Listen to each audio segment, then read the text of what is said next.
Chemical free hair dye. இது வந்து பார்த்திங்கன்னா பீட்ரூட் பவுட்ரு, அவுரி, நெல்லிக்காய், பிருங்கராஜ் இது எல்லாமே சேர்த்து இந்த பவுடர் வந்து ப்ரிப்பேர் பண்ணியிருக்கோம். இதில் ammonia, PPD, paraben, artificial colour எதுவுமே இதில் இல்லை. எல்லோரும் யூஸ் பண்ணலாம். நம்ம வந்து நம்மளோட க்ரே ஹேரை கவர் பண்ணுறதுக்கு கெமிக்கல் தான் யூஸ் பண்ணணும் இல்லை, இந்த மாதிரி நேச்சுரலாக ட்ரை பண்ணி பாருங்கள்.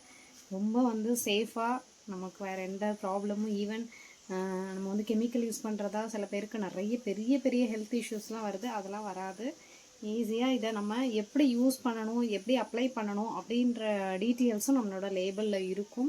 கெமிக்கல் யூஸ் பண்ண டென்ஷன் இல்லை. Pregnant ladies, feeding moms, scalp sensitive scalp இருக்கிறவங்க எல்லாருமே யூஸ் பண்ணலாம். ரெகுலராக யூஸ் பண்ணி பாருங்கள். Chemical free hair dye. இது அப்படியே வந்து எப்படி யூஸ் பண்ணணும், என்னெல்லாம் மிக்ஸ் பண்ணி யூஸ் பண்ணணும் அப்படின்றது நம்மளோட லேபிளில் இருக்கும். அண்ட் நீங்கள் வாட்ஸ்அப்பில் மெசேஜ் பண்ணியும் கேட்டுக்கலாம். இது கூட ஒரு க்ளவுஸும் வந்துடும். க்ளவுஸ் வச்சு நீங்கள் யூஸ் பண்ணிக்கலாம் ஈஸியாக. Okay, tata.